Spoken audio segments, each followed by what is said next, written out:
आगे क्या कह रहे हैं गुरुदेव? तो बात वहां भी आपका मंदिर में जाओगे इतने जरा टांग रुकते तो भगवान ने घर क्यों ना रखो? अगर वो मंदिर में है तो वहां भी आपके होगा, लेकिन होगा नाम के आधार पर।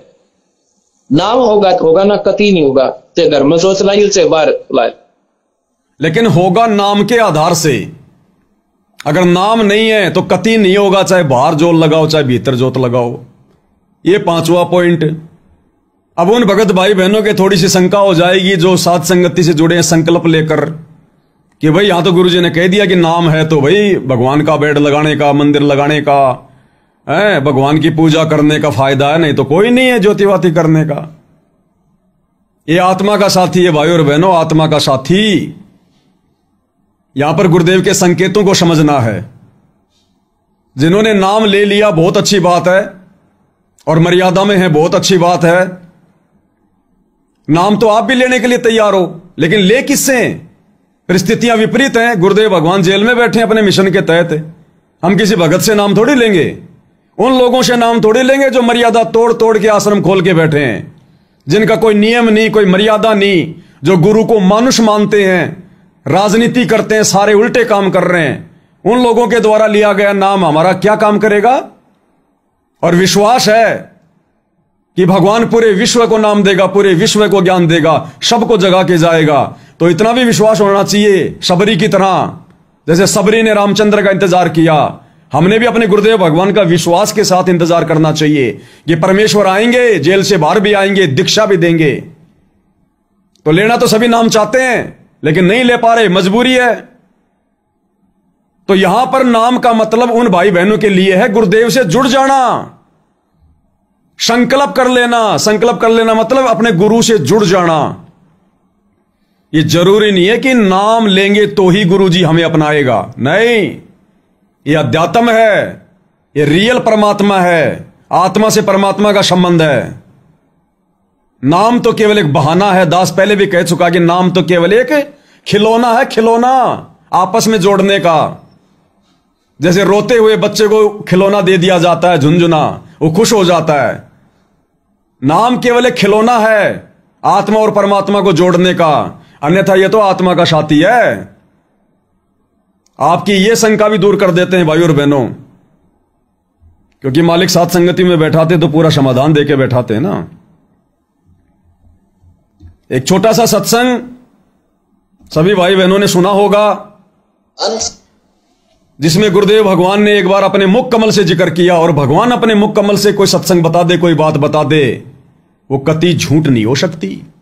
साध वचन पलटे नहीं, पलट जाए ब्रह्मांड।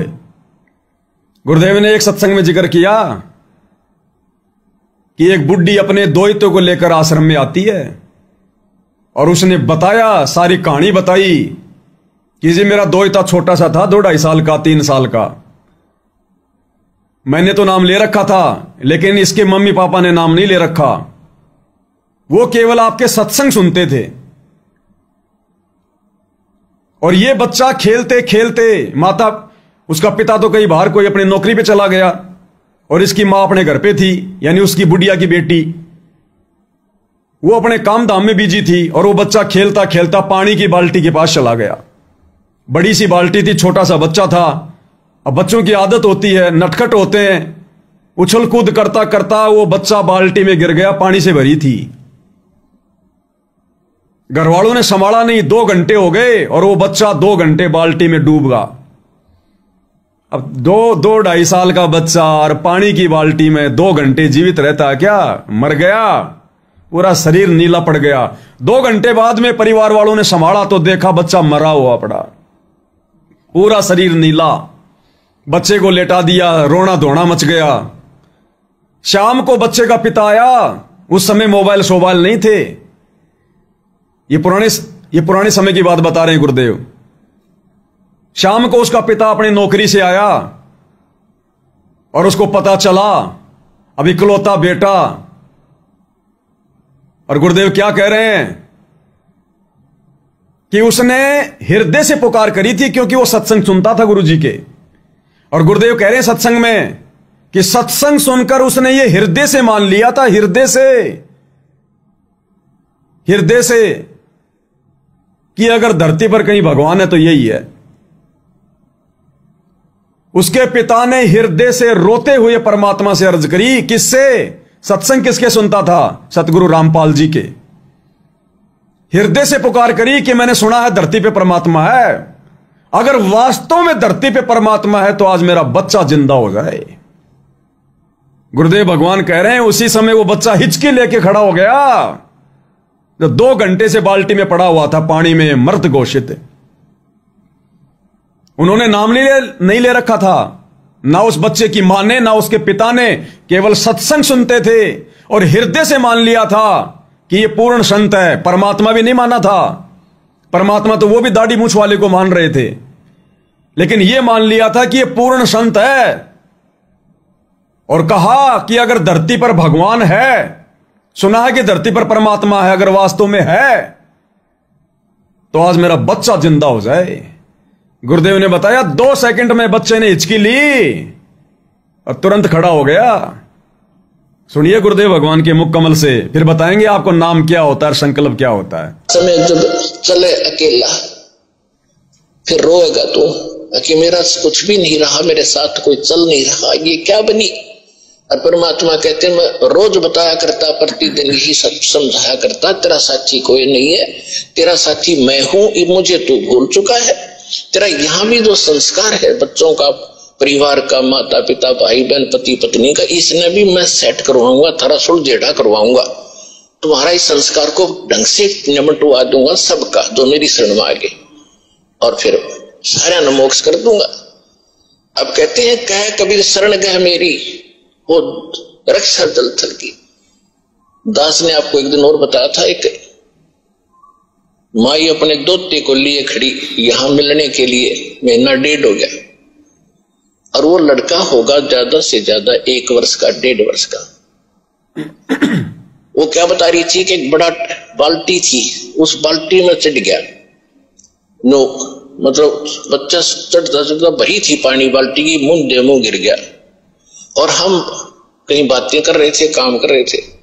4 घंटे के बाद वो बच्चा संभाला, मरिया पाया। मेरा जो दामाद और मेरी बेटी सत्संग सुना करते, आपका नाम नहीं ले रहे थे, और उसमें भक्तों के चमत्कार ऐसी ऐसी लीला सुनकर वो गदगद हो रहे थे कि भाई। तो उस दिन उसके पिता ने यह पुकार करी थी, अगर भगवान जब सब कह रहे हैं और धरती पर भगवान है तो आज मेरा बालक जिंदा हो जाए। क्या अरदास करी थी कि जब सब कह रहे हैं और अगर भगवान धरती पर है तो आज मेरा बालक जिंदा हो जाए। हृदय से प्रार्थना की थी कि अगर भगवान धरती पर है तो। और फिर आगे क्या हुआ? टक्कर मारी और 4 घंटे पानी में मुंह पर बालक दस मतलब है निवोड़ के सांस आ जाए। और काफी देर वो बाहर भी रख लिया था। जब वो उसका पिता आया, जब उसने ये पुकार करी, 2 सेकंड में बच्चे ने हिचकी ली और ऐसे आंख खुली। बोल सतगुरुदेव की जय, रामपाल जी भगवान की जय हो। फिर डॉक्टर के पास ले गए, हिसार बता रहे थे। उसके बाद वो मिले नहीं हमें। फिर वो लड़के को ले आ रहे थे जी, सारा परिवार ने आज नाम भी ले लिया। देखो कहते कह कबीर शरण गए मेरी। जब उन्होंने हृदय से ये मान रखा था कि संत है तो ये है, आ नहीं पा रहे थे। अब यहां लाने का तरीका भी उन्होंने अपनाना पड़ा। अब जैसे इस काल ने के कर रखा अपने साथ। क्लियर? नाम नहीं ले रखा था, और जो नाम नहीं लेगा वो पूरी तरह से मर्यादा में भी नहीं रह सकता। और केवल गुरु जी को संत मानता था, परमात्मा भी नहीं मानता था। और ये तीनों चीजें बहुत जरूरी होती है मानना। उसके बावजूद भी उसके हृदय की पुकार सुनी गुरुदेव ने और उसका मरा हुआ बच्चा जिंदा कर दिया। तो सत्सेवक तो भाई और बहनों गुरु को परमात्मा भी मान रहे हैं, और आश्रम में जो सार नाम और सार शब्द प्राप्त हैं उनसे ज्यादा मर्यादा निभा रहे हैं।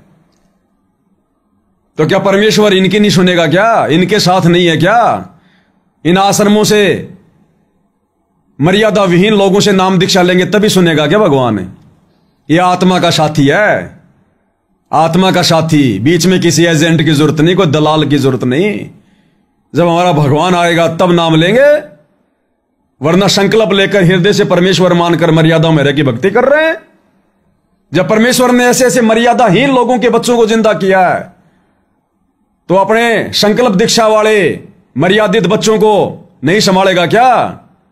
विशेष तौर पर संभालेगा, विशेष तौर पर। तो भगवान से नाम लेने का मतलब है परमात्मा से, आत्मा से जुड़ना, सच्ची श्रद्धा से जुड़ना, सच्ची नीयत से जुड़ना।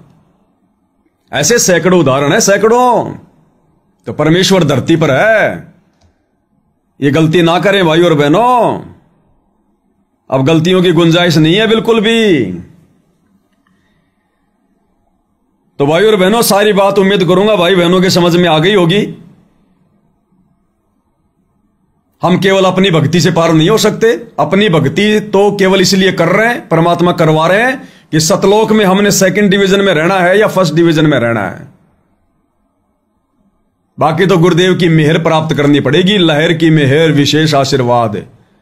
और वो विशेष आशीर्वाद राजनीतियां करने से, परशुराम की जयंती में जाने से, कबीर जयंती मनाने से, जाटों की धर्मशाला बनवाने से, अन्नपूर्णा योजना चलाने से, जबरदस्ती लोगों के घर में राशन देने से, मकान बनाने से, गुंडों की सीबीआई जांच करवाने से, अयोध्या में जाके भंडारा लगाने से, भक्तों की मां बहन की गालियां देने से, भक्तों की पिटाई करने से, भक्तों पे मुकदमे लगवाने से, इन सब चीजों से परमात्मा नहीं मिलता।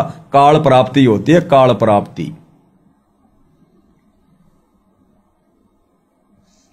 तो अंत में गुरुदेव भगवान की महिमा करेंगे, क्योंकि समझदार आत्माओं को ज्यादा नहीं समझाया जाता है, उनको संकेत ही काफी होते हैं। बाकी भैंस के आगे बीन बजाने से फिर कोई फायदा भी नहीं है, क्योंकि उसने समझना तो है नहीं। तो लास्ट में जो गुरुदेव भगवान ने पुस्तक छपवाई है, सतगुरु महिमा शब्द संग्रह, जिसमें गुरुदेव के कुछ शब्द हैं जिनको गुरुदेव ने अपने सत्संगों में अपने मुख कमल से हमें सुनाया है।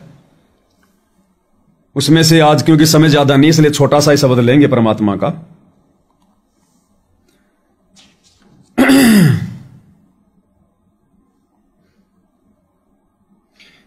शब्द नंबर 16 और पेज नंबर 54। जग सारा रोग यारे, जिन सतगुरु वैद न जान्या। जग सारा रोग यारे, सतगुरु वैद, अध्यात्म वैद, भक्ति मार्ग का वैद, सतगुरु रामपाल जी भगवान, जिसने उनको नहीं जाना, उसको नहीं पहचाना, सतगुरु वैद को नहीं पहचाना। बंदी छोड़ सतगुरु रामपाल जी परमेश्वर जी की जय हो। जग सारा रोग यारे, जिन सतगुरु वैद न जान्या। जग सारा रोग यारे, जग सारा रोग यारे, जिन सतगुरु वैद न जान्या। जग सारा रोग यारे, ये सारा जग, ये सारा संसार रोगी है जन्म और मरण का। उस सतगुरु वैद की जानकारी के अभाव में, उस रियल आध्यात्मिक वैद सतगुरु की शरण में ना होने के कारण ये सारा का सारा जग इस काल के जन्म और मरण के चक्कर में पड़ा हुआ है। रोगी है, रोगी, ये भयंकर रोग है ये। भाई जन्म मरण का रोग लग्या है, या तृष्णा बढ़ रही खांसी। जन्म मरण का रोग लग्या है, तृष्णा बढ़ रही खांसी। आवागवन की डोर गले में पड़ी, काल की फांसी। जग सारा रोग यारे, जिन सतगुरु वैद न जान्या। जग सारा रोग यारे, जग सारा रोग यारे, जिन सतगुरु वैद न जान्या। जग सारा रोग यारे। भाई जन्म मरण का रोग लग्या है। 84 लाख योनियों में जन्मना मरना, और कैसे दुर्गति होती है आप और हमारी, कितनी बार हुई है, गिनती नहीं है। मनुष्य शरीर में भी कैसे कैसी दुर्गति होती है। कोई एरोप्लेन में जड़ जाता है, कोई बसों में जड़ जाता है, अंग भंग हो जाता है, कोई लड़ाई झगड़े में मर जाता है, कोई रोग से मर जाता है। कोई वैसे गरीबी में बेचारा दुखी होके मरता है। तो परमेश्वर कहते हैं जन्म और मरण का जो रोग है ना, ये पूरे संसार को लगा हुआ है, और सतगुरु वैद्य के बिना इसका उपचार सृष्टि में और कहीं नहीं है। भाई जन्म मरण का रोग लगा है, या तृष्णा बढ़ रही खासी, और बिना इस ज्ञान के भौतिक चीजों की इच्छा, ये तृष्णा, इच्छाएं आगे से आगे बढ़ती रहेंगी हमारी, ये कम नहीं हो सकती। इन इच्छाओं को भी सतगुरु समाप्त करेगा। भाई सतगुरु मिले तो इच्छा मेटे, पद मिल पद समाना, चल हंसा उस लोक पठाऊं जो आदि अमर अस्ताना। इस काल लोक की फालतू की इच्छाओं का, जो इच्छाएं हमारे को यहीं पर कर्म बंधनों में बांधती हैं, इन इच्छाओं को समाप्त भी सतगुरु ही करेगा अपने ज्ञान से, अपने तत्व ज्ञान से। या तृष्णा बढ़ रही खांसी, और आवागमन की डोर गले में। आवागमन जन्म लेके आना, मृत्यु होके जाना, पशु योनि में या मनुष्य योनि में। ये आवागमन की डोर गले में, या पड़ी काल की फांसी। जग सारा रोगिया रे, जिन सतगुरु वैद न जाण्या, जग सारा रोगिया रे। आगे क्या करें गुरुदेव भगवान, जो सच्चे सतगुरु को ना पहचान कर देखा देखी में भक्ति करते हैं, शास्त्र विरुद्ध साधना करते हैं, या सतगुरु की शरण में आने के बाद और सतगुरु के वचन को तोड़ के भक्ति करते हैं, भेड़ चाल में चलते हैं, तत्व ज्ञान को आधार नहीं बनाते, फिर अंत में उनके साथ क्या होगा। भाई देखा देखी गुरु शिष्य बन गे, किया न तत्व विचारा। देखा देखी गुरु शिष्य बन गे, किया न तत्व विचारा। गुरु शिष्य दोनों के सिर पर ये काल ठोके पंजारा। जग सारा रोगिया रे, जिन सतगुरु वैद न जाण्या। जग सारा रोगिया रे, जग सारा रोगिया रे, जिन सतगुरु वैद न जाण्या। जग सारा रोगिया रे। भाई देखा देखी गुरु शिष्य बन गए, किया न तत्व विचारा। भक्ति मार्ग को पकड़ने से पहले निष्कर्ष क्यों नहीं निकाला, भक्ति का आधार क्या है, उस चीज में क्यों नहीं गए, देखा देखी में क्यों भेड़ की पूंछ पकड़ ली। उनको परमात्मा लताड़ रहे हैं। ये जगत वाले आन उपासक, शास्त्र विरुद्ध साधना करने वाले, देखा देखी में भक्ति करने वाले, इनको तो परमेश्वर कह रहे हैं, लेकिन परमेश्वर इसके साथ साथ आप और हमें भी समझा रहे हैं, क्योंकि विशेष मर्यादा उनके भक्तों के लिए होती है, जगत के लिए नहीं होती। तो वो तो परमात्मा के दोषी अपराधी बन रहे हैं, लेकिन आप और हम भक्ति लेने के बाद, सच्चा सतगुरु मिलने के बाद, तत्व ज्ञान लेने के बाद भी हम लोग निष्कर्ष क्यों नहीं निकाल रहे। और आज गुरुदेव भगवान की गैर हाजिरी में देखा देखी चल रहे हैं, देखा देखी। गुरुदेव ने क्या मर्यादा बताई और हम किन लोगों के पीछे चलकर क्या कर रहे हैं। गुरुदेव ने सतनाम के नियम नंबर 4 में कहा कि बेटा हमने किसी मोबाइल में गेम भी नहीं खेलना। 4 में या कैसा ही कुछ गुरुदेव ने मना किया कि हमने मोबाइल में भी गेम नहीं खेलना, कोई कार्टून वार्टून नहीं देखना, ये मैच वगैरह नहीं देखने। इससे हमारी श्वासें बर्बाद होती है, समय बर्बाद होता है। और गुरु ने अगर मना कर दिया तो गुरु का वचन टूटेगा। इसके बावजूद गुरु के ही परिवार ने भक्तों के करोड़ों रुपए से धनाना गांव में बैडमिंटन का स्टेडियम बना दिया और भगत लोग वहां मजदूरी कर रहे हैं। तो देखा देखी बन गए ना गुरु शिष्य। जैसा गुरुजी के परिवार ने कहा गुरुजी के ज्ञान विरुद्ध, वैसा ही संगत उनके पीछे पीछे दौड़ पड़ी। तो गुरुजी का परिवार तो बन गया संगत का गुरु, और संगत बन गई उनकी शिष्य, उनके चेला चेली। यही तो होता है।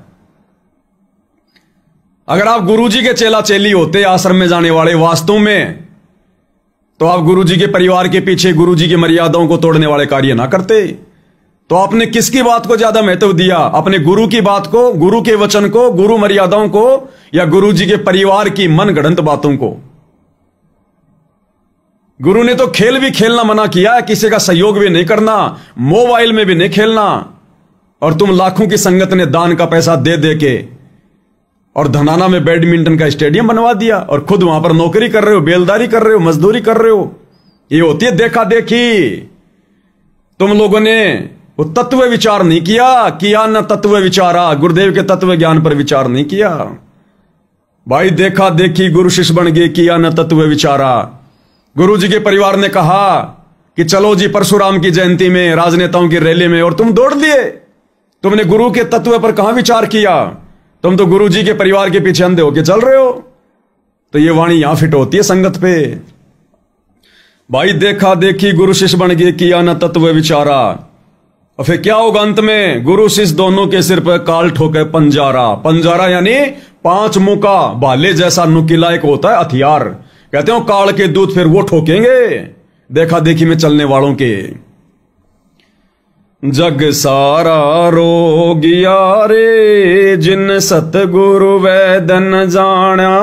जग सारा रोगिया रे, भाई साचा सतगुरु कोई न पूजे। झूठ्यों जगपतियासी, साचा सतगुरु कोई न पूजे। झूठ्यों जगपतियासी, अंधे की बा गई अंधे ने ये मार्ग कौन बतासी। जग सारा रोगिया रे, जिन सतगुरु वैद न जाना। जग सारा रोगिया रे, जग सारा रोगिया रे, जिन सतगुरु वैद न जाना। जग सारा रोगिया रे, भाई साचा सतगुरु कोई ना पूजे। झूठ्यों जगपतियासी, संसार के लिए भी कह रहे हैं और अपने भक्तों को भी संदेशा दे रहे हैं कि साचा सतगुरु कोई ना पूजे। अब वही बात आ गई, मुर्दों सेती प्रीत लगावे ना जाने सतगुरु मेरे नू। उस मुर्दा कबीर की, कागज के कबीर की तो भगवान मान के पूजा कर रहे हैं। उसकी पूजा हो रही है जून के महीने में भगवान मान के। और साचा सतगुरु झूठ्यों जगपतियासी, जो कुछ दे नहीं सकता, हमारे किसी मतलब का नहीं, कोई काम का नहीं, एक बनावटी फोटो। उसके साथ में प्रेम कर रहे हैं, लगन लगा रहे हैं, क्या मिलेगा? फिर परमात्मा कहते हैं ऐसे कर्म करने वाले, अंधे की बां गई अंधे ने ये मार्ग कौन बतासी। ये गुरु जी के परिवार वाले अंधे, तत्व ज्ञानहीन, गुरु मर्यादाहीन, गुरु विमुख। जो गुरु की मर्यादा तोड़ के भक्ति करे उसको गुरु विमुख कहते हैं, वो चाहे कितना अपने आप को भगत कहे। तो कहते फिर क्या होगा? अंधे की बात गई अंधे ने मार्ग कौन बतासी। कहां जाओगे, कहां ठिकाना होगा? जग सारा रोगिया रे, जिन सतगुरु वैद न जाना। जग सारा रोगिया रे। और जब परमेश्वर अपनी विशेष आत्माओं को, प्यारी आत्माओं को, मर्यादित आत्माओं को समय आने पर जब वो सार शब्द देते हैं परमेश्वर, यानी भगत के अंतःकरण में भक्ति को प्रवेश करता है परमात्मा, खुद बैठ जाता है भगत के घट में, वही सार शब्द है। यानी गुरु भगत की भक्ति क्रियाओं से प्रसन्न होकर, अति प्रसन्न होकर जब उसे अपना मान लेता है, अपने भगत को अपने हृदय में बैठा लेता है। एक तो होता है भगत के हृदय में भगवान का बैठना, और एक होता है भगवान ने किसी भगत को अपने हृदय में जगह देना। वो होता है पूर्ण सार शब्द की प्राप्ति। यानी भगवान ने आपको अपने अंदर ही समा लिया ना। अरे भगवान ने अपने घट में बैठा लिया, मतलब अपने अंदर समा लिया। ये होती है पूर्ण सार शब्द की प्राप्ति। क्योंकि भगवान के अंदर तो सारा संसार बसा है। जाके अर्ध रूम पर शकल पसारा, ऐसा पूर्ण ब्रह्म हमारा। ऐसे पूर्ण ब्रह्म सतगुरु रामपाल जी, हमारे परमेश्वर, हमारे भगवान, जाके अर्ध रूम पर शकल पसारा। तो सारी सृष्टि गुरुदेव भगवान के अंदर समाहित है। और वो समर्थ यदि किसी भगत को उनकी भक्ति क्रियाओं से प्रसन्न होकर अपने हृदय में जगह दे दे, अपनी विशेष आत्माओं में संवार कर ले, तो वो भगत तो जीवित ही मुक्त है। जीवित मुक्ता, जीवित मुक्ता उसी को कहा जाता है। तो आने वाले समय में गुरुदेव भगवान आप और हम आत्माओं पर यह दया बख्शेंगे, केवल सत्सेवक भाई बहनों पर। इसलिए परमात्मा आप और हमें एडी से लेकर चोटी तक तैयार कर रहे हैं कि मेरे हिसार जेल से बाहर आने से पहले पहले गुरु को परमेश्वर मानकर पूरी तरह समर्पित हो जाओ। कोई अग्रम अग्रम नहीं होनी चाहिए। बाद में मौका नहीं मिलेगा साथ संगतियों का। गुरुदेव के बाहर आने के बाद तो आप लोग केवल ये साथ संगति के वीडियो देख सकते हो जो टीवी चैनलों पर चलेंगे, जगह जगह चलेंगे। केवल ये वीडियो ही देख सकते हो, उसके बाद नई वीडियो नहीं बनेंगे। नई वीडियो नहीं बनने फिर तो परमेश्वर की अलग ही लीलाएं शुरू होंगी। कभी अमेरिका, कभी जापान, कभी चाइना, कभी कदर, कभी कहां। पूरे विश्व को संभालेगा परमात्मा। फिर भाई और बहनों किसको समय? और फिर आप और हम जैसे दो कोटि के जीव भी बैठ के अपनी भक्ति करेंगे। भाई आज हम लाइव आ रहे हैं, कल को फिर हम क्यों लाइव आएंगे? हमें क्या आवश्यकता पड़ेगी? ये तो गुरुदेव ने अपनी गैर हाजिरी में हमारे थोड़े अच्छे कर्म बनवाने के लिए खड़ा कर रखा है। आप और हमारी सेवा पूरी, फिर हम अपनी बैठ के भक्ति करेंगे, छोटा मोटा अपना काम धंधा करेंगे, खेती बाड़ी करेंगे। और क्या करना अपने को? अपने को थोड़ी कोई राजनीति में पढ़ना है, कोई नेता बनना है, कोई विशेष सेवादार बनना है ना। बैठ के भक्ति करेंगे, भगवान से हाथ जोड़ लेंगे। परमात्मा वैसे तो आपकी मौज, आपकी मर्जी, आपके कुत्ते हैं, जो कहोगे वो करना पड़ेगा। लेकिन आप जानी जान है, अंतर्यामी, हमारे अंदर से आप परिचित हैं, हम क्या चाहते हैं। तो परमेश्वर तो उसी से प्रसन्न होगा ना। तो आप और हम भगत भाई बहन बैठ के अपना कोई खेती बाड़ी करेंगे। एक आदि कोई भैंस ले आएंगे। भैंस तो नहीं लाऊंगा भाई, मुकेश भगत जी की भक्तमती का जबाड़ा तोड़ दिया। भैंस तो नहीं लेके आऊंगा। अब देखो जो मर्यादा में नहीं होगा उसके जबाड़े टूटेंगे भाई, और क्या होगा। तो अपना छोटा मोटा कोई मेहनत मजदूरी करेंगे, जमींदारी करेंगे, खेती बाड़ी करेंगे, इस प्रकार से अपना काम धंधा करेंगे, अपनी भक्ति करेंगे। हमें क्यों पड़ना इस पचड़े में? ये सेवा तो केवल तब तक है जब तक गुरुदेव भगवान नहीं आ रहे, फिर आवश्यकता नहीं पड़ेगी। अच्छी अच्छी आत्माएं रह जाएंगी, पूरी धरती पर भक्तिमय माहौल होगा। कोई किसी को दुखी नहीं करेगा, कोई किसी में शंका पैदा नहीं करेगा, ना किसी को शंका रहेगी। फिर अपनी बैठ के भक्ति करेंगे। तो परमेश्वर क्या कह रहे हैं फिर लास्ट में? उन्हीं आत्माओं को देंगे अपना असली परिचय। बाई सार सबद सर जीवन बूटी, घिस घिस अंग लगावे। सार शब्द सर जीवन बूटी, घिस घिस अंग लगावे। फिर वो सार शब्द का घिस घिस के जाप करेंगे, घिस घिस के ये बूटी लगाएंगे। फिर अपनी भक्ति करेंगे, अपना दहेज जोड़ेंगे। दहेज जो सतलोक जाएगा, फिर इसकी कमाई करेंगे अपन। बाई सार शब्द सर जीवन बूटी, घिस घिस अंग लगावे। सार शब्द सर जीवन बूटी, घिस घिस अंग लगावे। कहे कबीर तुम सत कर मानो, ये जन्म मरण मिट जावे। जग सारा रोग यारे, जिन सतगुरु वेद न जाण्या। जग सारा रोग यारे, जग सारा रोग यारे, जिन सतगुरु वेद न जाण्या। जग सारा रोग यारे। कहे कबीर तुम सतकर मानो, ये जन्म मरण मिट जावे। कौन कह रहा है? कबीर जी। कबीर जी कह रहे हैं तुम सतकर्म मानना, मेरी बात को सच्चा मान लेना। साच कहूं ना झूठ रती बर, बात मान ले मेरी। परमेश्वर कहते तेरा जन्म मरण मिट जाएगा। कौन मिटेगा? कबीर जी मिटेगा। वो वैद कौन है? वो तबीब कौन है? तबीब यानी वैद। हम नित्य नियम के लास्ट में पढ़ते हैं, सबसे लास्ट वाली वाणी। हरदम खोज हनोज हाजिर, त्रिवेणी के तीर है। दास गरीब तबीब, सतगुरु बंदी छोड़ कबीर है। दास गरीब, गरीब दास जी कह रहे हैं। तबीब सतगुरु, तबीब यानी वैद, आध्यात्मिक वैद, आत्मा का वैद, जन्म मरण का रोग काटने वाला वैद। कौन है? दास गरीब तबीब सतगुरु, और बंदी छोड़ कबीर है। वो कबीर है। अब ये जन्म मरण का रोग कौन काटेगा? वर्तमान में कबीर कौन है, कहां है? देखिए इस वीडियो में और दृढ़ हो जाओ। वो कबीर सतगुरु रामपाल जी भगवान है जो हमारे जन्म मरण का रोग काटेगा। क्योंकि हर वाणी क्या कह रही है? वो कबीर ही जन्म मरण का रोग काटेगा। सुनिएगा।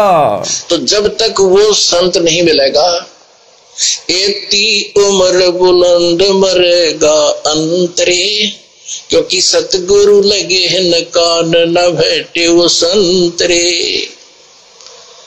अब सौभाग्य आपका, आपको संत मिल गया, ये दास बैठा वो संत जो जन्म मरण का रोग काटेगा। सतगुरु रामपाल जी भगवान की जय हो। अरे जन्म मरण का रोग तो कबीर जी काटेंगे भाई। असली वैद्य तो कबीर जी हैं, सतगुरु हैं। दास गरीब तबीब सतगुरु बंदी छोड़ कबीर है, और सार शब्द सरजीवन बूटी घिस घिस अंग लगावे, कहे कबीर तुम सत कर मानो जन्म मरण मिट जावे। वो तो कबीर जी मेटेंगे जन्म मरण तो, और यहां सतगुरु रामपाल जी मेट रहे हैं। तो कबीर जी से बड़े हो गए क्या? कबीर जी से बड़े नहीं है, खुद ही कबीर जी हैं, और कबीर जी सबसे बड़ा है। एक बार फिर से सुन लो, अब तो कम से कम विचार कर लो। और वो दाढ़ी मूंछ वाली नकली फोटो कबीर जी की समझे जाने वाली अपने घर से, अपने घट से, घर की दीवारों से, दरबार से और गले के लॉकेट से बाहर निकाल दो। आज एक भगत जी का फोन आया कि भगत जी वो घर से तो चलो निकाल देंगे, सवा सवा कर देंगे, जल प्रवाह कर देंगे, मेरे लॉकेट में भी दाढ़ी मूंछ वाली फोटो है, उसका क्या करूं? तो भाई और बहनों देखो, समझदार को संकेत काफी है। अरे जब हम सत्सेवकों ने उस दाढ़ी मूंछ वाली फोटो को सोशल मीडिया पर फाड़ फाड़ के दिखाया, और तुम उसको लॉकेट में निकालने से भी डर रहे हो। अरे वो मुर्दा है, निर्जीव है, कुछ नहीं कर सकती हमारा, वो भगवान नहीं है, परमात्मा नहीं है। उसके प्रति तो हमारी कोई श्रद्धा, कोई आस्था होनी नहीं चाहिए। उसको तो तुरंत निकाल के फेंक देना चाहिए। फिर भी आपको लगता है थोड़े बहुत अगर कमजोरी है तो किसी बहते हुए पानी में फेंक देना भाई। ये दास जब हिसार जेल में था तो मेरे साथ में एक दूसरा मेरे जैसा बेचारा, पता नहीं दोषी था निर्दोष था, दूसरे का तो अपन क्या कह सकते हैं, लंबा लंबा नाम था, वहीं का था, जाटों का लड़का, मेरे साथ ही रहता था, दोनों साथ ही रहते थे, मालिक की चर्चा भी करते थे, मैं तो ये सुनाता था वहां और क्या करता था। तो ये तो पता चली गया अभी ये सतगुरु रामपाल जी का भगत है। अब मैं जेल में लगभग 2.5-3 महीने रहा था, तो 10-15 दिन बाद में वो मुट्ठी को बंद करके लाया मेरे पास में, बोला देख मैं तेरे लिए क्या लाया हूं। भगत जी क्या लाए हो भाई? बोला आप गेस करो क्या क्या हो सकता है। मगर क्या हो सकता है, मैं क्या क्या क्या गेस करूंगा, बताओ क्या लाए हो तुम, मुझे क्या पता। तो उसने मुट्ठी खोली और कहीं से उसको गुरुजी का लॉकेट मिल गया, क्योंकि भगत भी तो जेल में है ना, भगत पहले भी जेल में थे और भी भगत जेल में हैं, उम्र कैद भी काट रहे हैं कई, तो मर्डर के मुकदमे में किए उन्होंने, मर्डर किए हैं। तो लॉकेट लेके आया जिसमें एक तरफ गुरुजी के एक तरफ दाढ़ी मूंछ वाली। बोला देखो मैं आपके लिए क्या लाया हूं, आपके कबीर जी का। तो मैंने कहा इसमें कबीर तो एक ही है, दूसरा तो बेकार है, फालतू है। और मैंने उसी के सामने चक्कू पड़ा था वहां पर सलाद वलाद काटने के लिए, उसी के सामने मैंने वो कबीर जी वाली वो दाढ़ी मूंछ वाली उसको मैंने झट से दूर कर दिया, और ऐसे दूर किया वो झटके से वो जेल के उसे खिड़की से बाहर चली गई। अरे बोलो तुमने कबीर जी को बाहर फेंक दिया। मगो कबीर जी तो मेरे यहां है, कबीर जी तो मेरे मगो हाथों पे है। कबीर जी कोई बाहर फेंकने की जगह है क्या? वो तो नकली कबीर जी है, अपने आप ही चला गया। मैंने तो धीरे से किया था, वो तो दीवार से बाहर चला गया।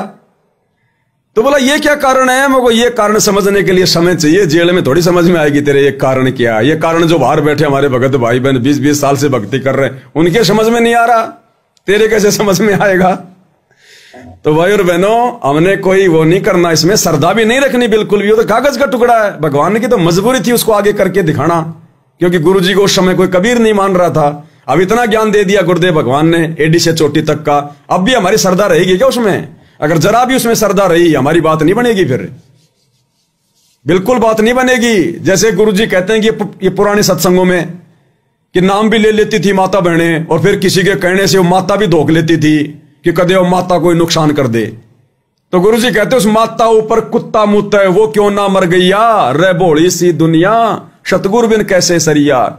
कि तू जिस माता से डर रही है उस माता पे तो कुत्ते धार लगा के जाते हैं, पेशाब कर करके जाते हो, माता उन कुत्तों का टांग नहीं तोड़ सकती, और तू माता देखते हो साइड में होके चलो माता जी आ गई। तो भाई और बहनों, निर्जीव फोटो, कागज का टुकड़ा और दाढ़ी मूछ वाली कबीर की फोटो, हम उससे इतना डरेंगे कि हमारा कोई नुकसान ना हो जाए, तो फिर भक्ति क्या खाक करेंगे फिर हम? हाँ, असली कबीर, जिंदा कबीर सदगुरु रामपाल जी भगवान जब सिर पर बैठे हैं तो और किसी की क्या औकात भाई, अगर मर्यादा में रहेंगे, समर्पित रहेंगे तो। इसी को तो कहते हैं पतिव्रता पद की भक्ति। केवल एक, दूसरा कोई नहीं, चाहे भगवान भी आ जाओ। केवल एक, दूसरा कोई नहीं, चाहे भगवान क्यों ना आ जाए। सुना देता हूं आपको वो भी, यहां तो खजाना दे रखा है भगवान ने, खजाना। खुद कह रहे हैं गुरुदेव भगवान कि पतिव्रता पद की भक्ति किसे कहते हैं? केवल एक गुरु, दूसरा चाहे भगवान भी क्यों ना आ जाए। रिजेक्ट। तो भगवान कौन है? कबीर जी, दाढ़ी मूछ वाले। तो क्या कह रहे हैं गुरुदेव भगवान? ध्यान से सुनो भाई और बहनों। और जब आप पतिव्रता पद पर रह करके साधना करोगे, पतिव्रता पद का मतलब है केवल एक ही गुरु। पतिव्रता पद का मतलब क्या है? केवल एक ही गुरु, केवल एक ही गुरु से शब्द हैं भगवान के। पतिव्रता पद का मतलब क्या? केवल एक ही गुरु, दूसरा और कोई नहीं, चाहे भगवान भी क्यों ना आ जाए। और दूसरा पृथ्वी पर नहीं, चाहे भगवान भी आ जाए। ये मालिक कहते हैं गुरु गोविंद दोनों खड़े किसके लागू पाए, उन्हीं का आदेश है। दोबारा सुन लो भाई।